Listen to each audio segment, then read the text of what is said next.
2020 is fast approaching and you might be thinking, Simon, I want a new driver for next season. However, I don't want to spend £450. Well, in today's video, that's exactly what we're going to look at.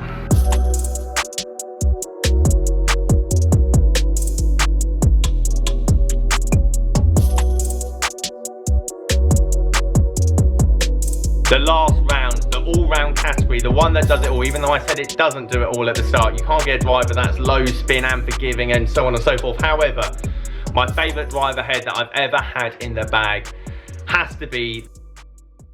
Guys, how you doing? Welcome back to a brand new video. Simon down here at Burford Golf Lab, and today I want to talk about my top 5 drivers for around £100. When I say top 5, each of these drivers has got a different category which I think they excel in, and when you're looking at a new driver, you're not potentially going to get one that does everything. But if you feel there's a part in your driving game that needs working on, then one of these drivers potentially could help you, and also it's not going to break the bank. Starting at number 1, we have to talk about distance, because that's all we ever care about when it comes down to drivers. What goes far? And to understand distance in the most simplest terms, is not necessarily ball speed. Yes, ball speed does make a big impact. However, if you're hitting down on that ball, or coming across the ball, or spinning that ball too much, ball speed is pretty much useless. As well as, if you head out the toe or heel, you're gonna lose 15 to 20% of your ball speed regardless. And when you're hitting a brand new driver compared to a driver that's 5 years old, we're talking a mile an hour, maybe a mile an hour half in terms of ball speed improvement. Therefore, when I talk about distance drivers, we are looking for a high launching, low spin monster. Therefore, you can't look past the SLDR, one of the first of its kind, and people on tour were gaining 20-30 yards from this driver purely from the basis how low spinning it is. Now, the downside of that is that if you hit a bad shot, it's going to be very bad. So I'd only advise the SLDR to a very consistent swinger of the club. I'm someone that just feels like they balloon the ball 24/7. Potentially being at a golf course that is 7,000 yards long, because you need the 300 yard plus drives to get around.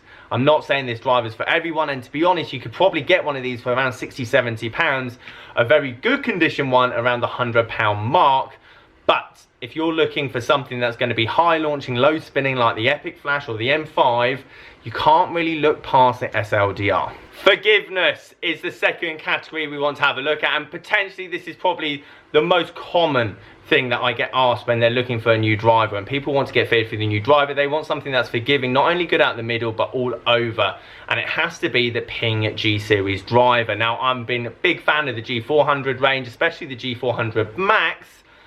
However, if you want a driver around £100 on eBay, G Series is a great head in terms of lightweight, no adjustable weightings in the head whatsoever, adjustable, and the thing is a beast when it comes to forgiveness. The head doesn't turn, it's lightweight, it gets that ball launching up in the air. Now, it's a bit more spinny than, for example, your SLDR, but you want that. You want to make sure that even on your bad shots, that erratic behavior gets squandered by that backspin, and Ping does it best. That's why I fit more for Ping than the majority of golf club manufacturers over the last 2 years, because everything's got so low spinning. Everything's been maximum distance, maximum this, whereas Ping, I have found, with the right shaft, the right loft, can pretty much produce and help 80% of the public with their drives. Therefore, if you're looking for just an all-round forgiving driver, the Ping G Series is definitely one to have a look at. Number 3 has to be my unique category. Something that's a bit different. Something that you're not going to see at the golf course a lot nowadays. And that is the last driver Nike produced, which was the Nike Vapor Fly back in 2016. These drivers were a bit ahead of their time when it came to the colour scheme. And I know a lot of you will be going, that looks horrendous. However, if you look at the way the market is going, everything's getting a lot brighter. Everything's getting a lot more colourful. And people are now getting used to the idea of a driver being very bright, very brash, whereas I think Nike were a bit ahead of their time. Obviously, that is their market, that is what they do. It's a very youthful, young manufacturing slash marketing company. However, for the golf industry at the time, I think it kind of hurt their sales, mainly because of the garish colours that they produce. but the technology that they actually put into their heads were actually very good. Therefore, if you're looking for a driver that's going to get the ball down there, it's definitely not going to be the most forgiving, nor is it going to be the best in terms of distance. However, overall, as a round driver, it is very competitive with the pricing and against everything else out there on eBay at the moment. Therefore, if you want to take a chance and be a bit different from the crowd, I think the Night Vapor Fly is definitely a driver to consider. Category number 4 is what is the most current driver you can get for around £100, therefore in the last couple of years, for example, and still get it for a reasonable price, and it has to be the Mizuno ST180. This thing, again, no adjustable weight, so it's going to be pretty much good for every play. It's very forgiving, high launching, and actually produce some really good ball speeds. But for whatever reason, it struggled heavily in terms of consumers wanting to buy it, whether it's the bright blue colour on the crown or the pretty much odd non-symmetrical bottom of the driver. People just didn't like the look of it, and that is unfortunately 9 times out of 10 why people buy a driver. If they like the look of it, a fitter will fit them for the right loft and shaft.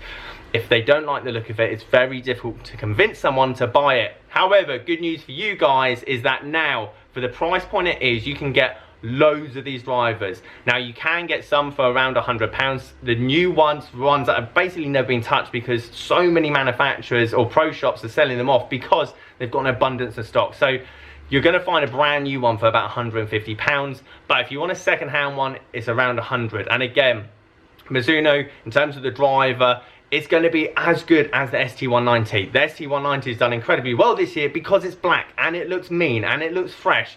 Therefore, it's going to sell well. The ST180 didn't do as well because of the aesthetics, that's my personal feeling, but in terms of performance, it's a great all-round driver, and for the price, it should be a driver that you should look at in the future. The last round, the all-round category, the one that does it all, even though I said it doesn't do it all at the start. You can't get a driver that's low spin and forgiving and so on and so forth. However, my favourite driver head that I've ever had in the bag has to be the TaylorMade 2016 M2 driver, and even with the pricing now, you can get this head, which is not in great condition, for around £100, but if you're going to get one that's brand new, still you're looking at £200, because this driver is so good. It's got the carbon crown, which you can see, therefore it doesn't sound like a tin can. It produces ball speeds very similar to all the other drivers that have come out this year. It looks clean, it looks fresh, it basically matches everything together, and if you get the right shaft and loft, you're going to be bombing the drive down there, as well as if you don't hit out the middle, you're going to get away with it to some kind of degree. I love my M2. I basically cracked the face practicing winter with frozen golf balls, so it got replaced by the 2017 version, but overall, the M2 2016 driver takes it for me. If you want to get a driver for around £100, and you can get hold of one of these, because they come and they go very quickly, because they are so sought after. I don't think I'm alone in saying how popular this driver head is, and that potentially that's why you see the M6 looking so similar to that. But the classic white, black and gold finish, again, I'd like to see something as good looking as that coming out in the future for the 2020 drivers.